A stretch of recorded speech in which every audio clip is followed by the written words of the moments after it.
दोस्तों आज हम एक्सप्लेन करने वाले हैं चंदू चैंपियन मूवी को। तो वीडियो अगर अच्छा लगे तो वीडियो को लाइक जरूर कीजिएगा और इसी तरह की वीडियोस पाने के लिए आप हमारे चैनल को सब्सक्राइब भी कीजिएगा ताकि आपको इसी तरह के लेटेस्ट और फ्रेश कंटेंट मिलते रहे। तो फिल्म की कहानी 2017 के मुरलीकांत पेडकर के बुढ़ापे से शुरू होती है, जहाँ पर कि मुरलीकांत पेडकर अपने बेटे के साथ पुलिस स्टेशन आते हैं और वो पुलिस स्टेशन में इंस्पेक्टर सचिन कामले के पास भारत के राष्ट्रपति पर चीटिंग का केस दर्ज करवाते हैं, क्योंकि उन्होंने उसे अर्जुन अवार्ड नहीं दिया था। और आज 40 साल बाद उन्हें अवार्ड क्यों चाहिए वो ये भी बताते हैं। वो बताते हैं कि बाजू वाले गाँव में हाल ही में किसी को साहित्य पुरस्कार मिला है, जिस वजह से उनका गांव जो है वो पूरी तरह से शहर में बदल गया है। लेकिन उनका जो गांव है उसकी हालत बद से बदतर हो चुकी है। ना तो वहाँ पर सड़क है, ना ही संडास है और ना ही किसी प्रकार की सुविधा। उन्हें अर्जुन पुरस्कार सिर्फ इसलिए चाहिए ताकि उनका गांव भी शहर की तरह थोड़ा डेवलप हो जाए। अब वो उस अर्जुन पुरस्कार के हकदार है या नहीं, वो अपने मेडल को दिखा तो इस कहानी को फ्लैशबैक में ले जाते हैं। तो कहानी जो है वो 1952 में स्वतंत्र भारत में पहुंच जाती है, जहां हम स्वतंत्र भारत को ओलंपिक के इंडिविजुअल गेम में पहला मेडल दिलाने वाले खासाबा यादव की स्वागत यात्रा को देख पाते हैं। अपने बड़े भाई के कंधे पर बैठकर इस जश्न में शामिल हुआ छोटा मुरली तय कर लेता है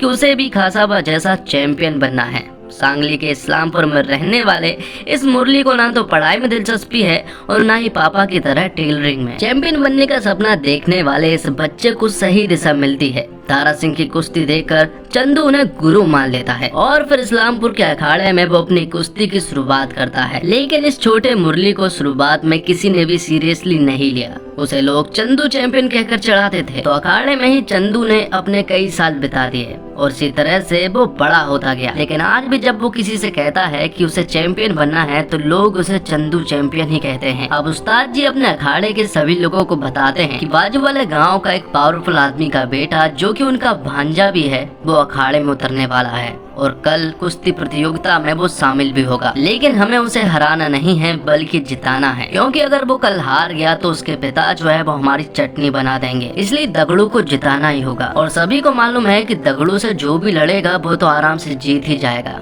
इसलिए वो फैसला करते हैं कि हम दगड़ू से चंदू को लड़ाएंगे, क्योंकि चंदू जो है वो अखाड़े में कई सालों से आ तो रहा है, लेकिन उस्ताद जी ने अभी तक उसे दाव पेच नहीं सिखाए हैं। इसलिए दगड़ू चंदू से आराम से जीत जाएगा। तो जब चंदू अपने पिता से कुश्ती के परमिशन लेता है तो उसके पिता उसे बहुत मारते हैं। दूसरी तरफ कुश्ती की प्रतियोगिता शुरू हो चुकी थी और अब चंदू का मैच भी शुरू होने वाला था। दूसरी तरफ यहाँ पर चंदू के पिता उसे कहते हैं कि आज उसका परीक्षा का रिजल्ट आ चुका है, अगर वो पास हो जाएगा तो वो जरूर चला जाएगा, लेकिन अगर वो फेल है तो फिर उसे दुकान जाना होगा। जिस वजह से सबसे पहले वो जाते हैं स्कूल में, जहाँ पर कि पता करने पर उन्हें मालूम चलता है कि चंदू जो है वो फेल हो चुका है। जिस वजह से चंदू अपने पिता से बिना बताए ही अखाड़े की तरफ भाग निकलता है और तुरंत ही कुश्ती प्रतियोगिता में शामिल होता है, जहाँ पर की सारी जनता को ये बात बहुत अच्छे से मालूम है कि चंदू जो है वो इस मैच को बुरी तरह से हारेगा, क्योंकि चंदू को कोई भी सीरियसली नहीं लेता है। उन्हें लगता है कि वो बहुत कमजोर है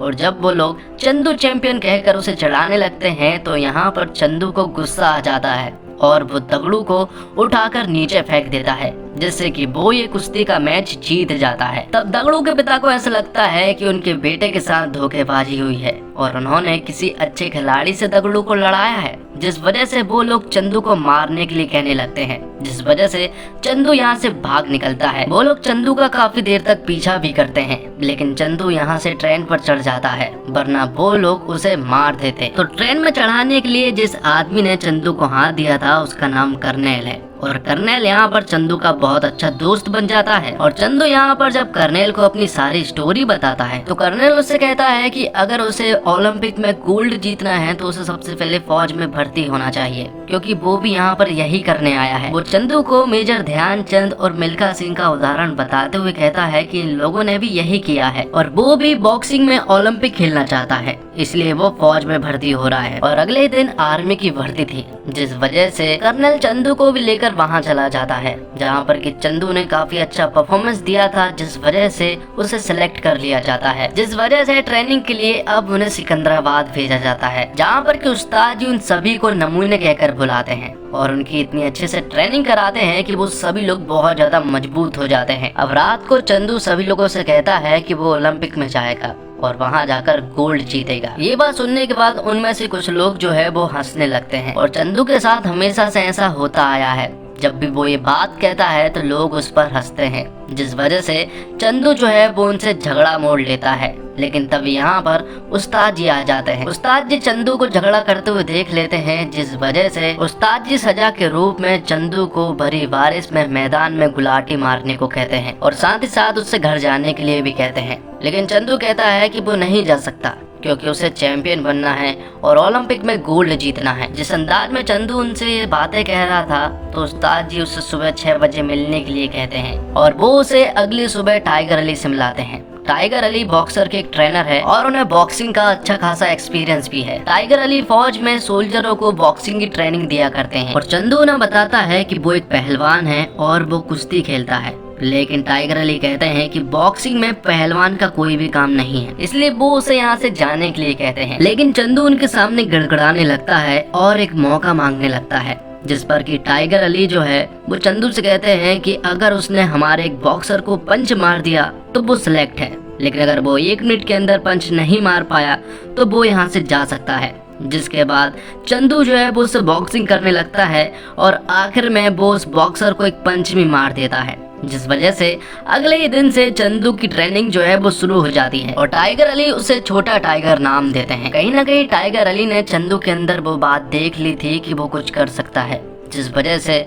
वो उस पर ध्यान देने लगे थे और अब धीरे धीरे चंदू जो है वो मजबूत होने लगा था और काफी ज्यादा मेहनत भी करने लगा था। कुछ महीनों के बाद चंदू जो है वो बहुत ज्यादा स्ट्रांग हो जाता है और बॉक्सिंग की हर एक चीज सीख लेता है और अब चंदू जो है वो बॉक्सिंग की प्रतियोगिता के लिए पूरी तरह से रेडी था और अब उसे जापान के समर ओलंपियाड खेल के लिए भी सिलेक्ट कर लिया गया था। अगले ही दिन उन्हें जापान के लिए निकलना था तो वो सभी लोग प्लेन से निकलने वाले थे। मौसम थोड़ा खराब था और यहाँ पर चंदू को बहुत अच्छे से मालूम है कि प्लेन जो है वो क्रैश हो जाते हैं, क्योंकि उसने कुछ महीने पहले एक अखबार में पढ़ा था कि प्लेन क्रैश होने की वजह से 63 लोग मारे गए थे। इसलिए वो टाइगर अली से कहता है कि क्या हम कल जा सकते हैं, जिस पर कि टाइगर अली जो है वो उसे फटकार लगाते हुए सीधा चलने के लिए कहते हैं। प्लेन में बैठने के बाद चंदू खुद तो डरता ही है, साथ में और भी लोगों को डरा देता है, लेकिन बाद में जैसे ही प्लेन ऊपर जाता है चंदू अपने आप चुप हो जाता है। तो अब जापान पहुंचने के बाद चैंपियनशिप शुरू होने से पहले टाइगर अली जो है वो चंदू को सब कुछ बता देते हैं। सारे देश के जो बॉक्सर हैं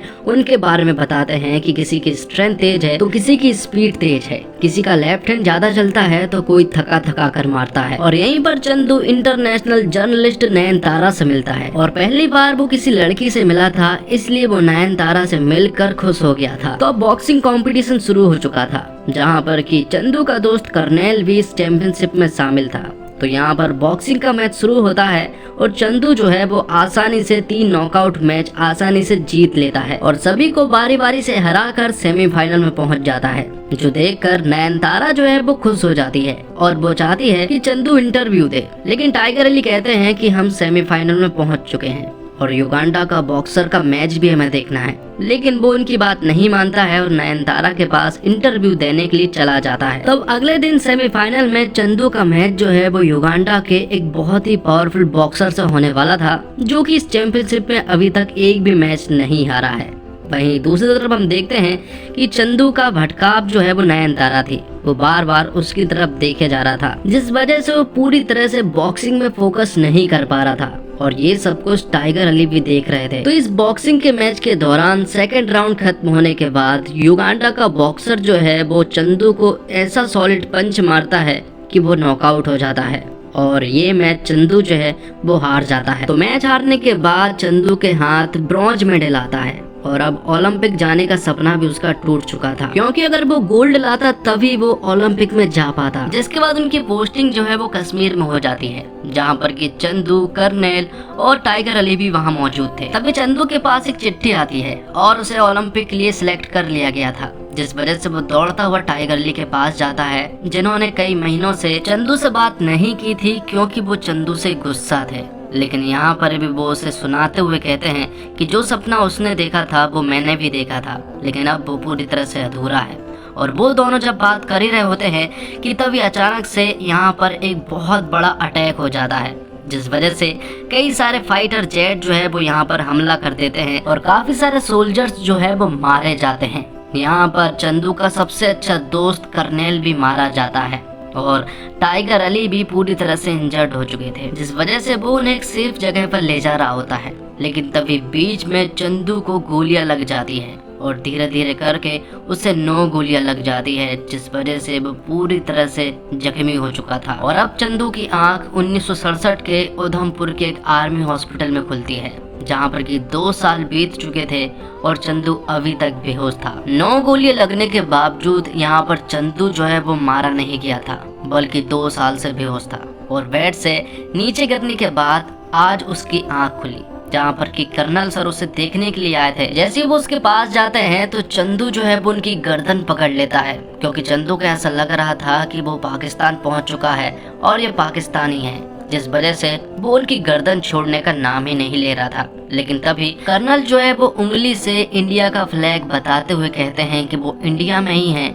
ये देखने के बाद ही चंदू ने उनकी गर्दन छोड़ी थी। ये देखकर कर्नल कहते हैं कि 2 साल तक बेहोश रहने के बावजूद उसके हाथों में अभी बहुत जान है। जिसके बाद यहाँ पर चंदू को सब कुछ बता दिया जाता है कि उसे 9 गोलियां लगी थी, जिसमें से 8 गोलियां तो उन्होंने निकाल दी है, लेकिन 9वीं गोली जो है वो रीढ़ की हड्डी में कहीं अटकी हुई है और अगर वो उसे निकालेंगे तो जान का खतरा भी हो सकता है। इसलिए उसे एक अच्छे हॉस्पिटल में ले जाया जा रहा है और वहाँ पर उसका ऑपरेशन भी होगा और उसकी अटकी हुई गोली को निकाला जाएगा। तो दूसरे हॉस्पिटल में उसका ऑपरेशन भी हो जाता है, जहाँ पर कि उसकी माँ उससे मिलने के लिए आती है और चंदू को मालूम चलता है कि जो अटकी हुई गोली थी वो नहीं निकल पाई है, जिस वजह से कमर के नीचे का कोई भी अंग चंदू का काम नहीं कर रहा था।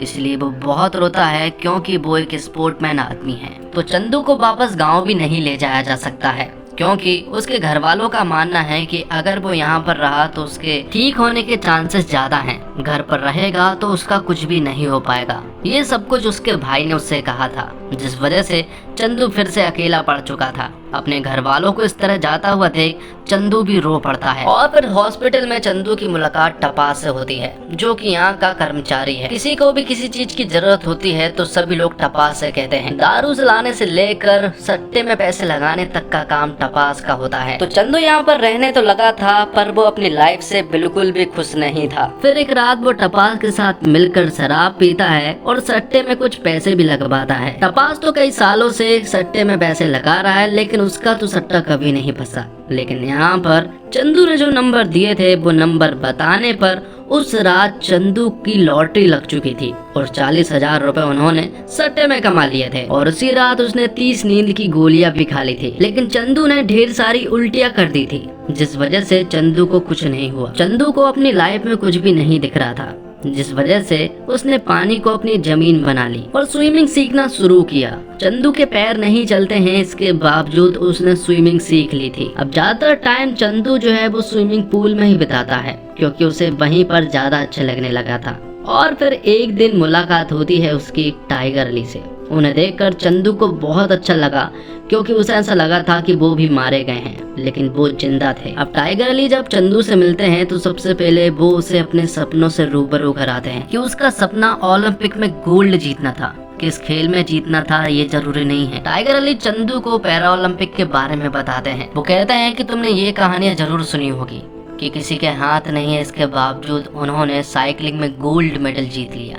किसी के पैर नहीं है, इसके बावजूद वो स्विमिंग में गोल्ड मेडल जीत लेता है। किसी को कोई ट्रक कुचल कर चला जाता है, इसके बावजूद वो 350 किलो का वेट उठाकर गोल्ड जीतता है। जब ये सभी लोग कर सकते हैं तो हम क्यों नहीं कर सकते। असली जीत किसी खिलाड़ी को हराने में नहीं होती, असली जीत उस आवाज को हराने में होती है जो कहती है कि तुम पहले ही हार गए हो। अब ये सारी बातें सुनने के बाद चंदू जो है वो पैरा ओलंपिक में जाने के लिए पूरी तरह से तैयार था और अगले दिन से उसकी ट्रेनिंग भी शुरू हो जाती है। उसके पैर नहीं थे, इसके बावजूद वो स्विमिंग में पैरा ओलंपिक में जाना चाहता था। तो टाइगर अली यहाँ पर चंदू को स्विमिंग की ट्रेनिंग देने लगते हैं, जहाँ पर कि वो काफी अच्छा कर रहा था, लेकिन टाइमिंग ठीक तरह से नहीं आ पा रही थी, जिस वजह से उसे और भी ज्यादा जोर लगाने की जरूरत थी, जिस वजह से उसकी ट्रेनिंग जो है वो और भी ज्यादा हार्ड कर दी जाती है। धीरे धीरे करके वो अच्छी स्विमिंग करने लगता है और अब टाइमिंग भी अच्छी खासी आने लगी थी। जिस वजह से अब वो पैरा ओलंपिक के लिए पूरी तरह से तैयार था। तो पैरा ओलंपिक के गेम्स जो है वो जर्मनी में होने वाले थे। वो सभी लोग वहां पहुंच जाते हैं, लेकिन उसी दिन वहां पर एक जोरदार अटैक हो जाता है, जिस वजह से इस पैरा ओलंपिक को दूसरी जगह शिफ्ट कर दिया जाता है, जहाँ पर कि स्विमिंग के कॉन्टेस्ट चालू होते हैं, जिसमें कि 10 लोग पार्टिसिपेट करते हैं। तो यहाँ पर चंदू को टॉप 4 में आना था। अगर वो टॉप 4 में आ जाता है तो वो अगले पड़ाव की तरफ बढ़ेगा। धीरे धीरे करके वो टॉप 4 में आ भी जाता है, लेकिन जो टॉप 2 के स्विमर्स थे वो बहुत ही ज्यादा तेज थे और वो आसानी से इस रेस को कंप्लीट कर लेते हैं। अब अगली रेस में चंदू को टॉप 3 में आना था और यहाँ पर भी चंदू जद्दोजहद करके टॉप 3 में आ जाता है और हर बार की तरह टॉप 2 के जो स्विमर्स हैं वो आसानी से इस कॉन्टेस्ट को पूरा कर लेते हैं। अब अगले दिन फाइनल रेस थी, जहाँ पर कि सभी को ऐसा लग रहा था कि चंदू इस रेस में पीछे रह जाएगा, क्योंकि टॉप 2 हमेशा से आगे रहे हैं। जैसे ही अगले दिन की रेस शुरू होती है, जहाँ पर कि चंदू को अपने पुराने फ्लैशबैक याद आने लगते हैं, जहाँ पर कि कोई उसे गालियां दे रहा है तो कोई उसे चंदू चैंपियन कहकर पुकार रहा है, कोई उसे पत्थर मार रहा है। ये देखकर उसे गुस्सा आ जाता है और वो इस रेस में टॉप कर जाता है और फर्स्ट प्राइज मतलब कि पैरा ओलंपिक में गोल्ड हासिल कर लेता है। ये देखकर पूरा देश जश्न मनाता है, क्योंकि कोई पहला इंसान था जिसने पैरा ओलंपिक में गोल्ड पाया था। अब कहानी जो है वो प्रेजेंट में आ जाती है, जहाँ पर कि पैरा ओलंपिक में गोल्ड वाली बात किसी को भी नहीं मालूम थी, जिस वजह से मुरलीकांत पेटकर को अर्जुन अवार्ड नहीं दिया गया था। लेकिन धीरे धीरे इन्वेस्टिगेशन की गई और पता चला सिकंदराबाद में वो ट्रेनिंग में मौजूद थे, जिसके बाद सारे रिकॉर्ड को निकाले गए और पैरा ओलंपिक के गेम्स के रिकॉर्ड से मैच किए गए। तो सभी को मालूम चला कि मुरलीकांत पेटकर ने पैरा ओलंपिक में गोल्ड पाया था, जिस वजह से सभी लोग, बड़े बड़े लोग मुरलीकांत पेटकर के पास जाते हैं और वो उनसे कहते हैं कि उन्हें अर्जुन अवार्ड नहीं दिया जाएगा, बल्कि उन्हें राष्ट्रपति के द्वारा पद्मश्री से सम्मानित किया जाएगा।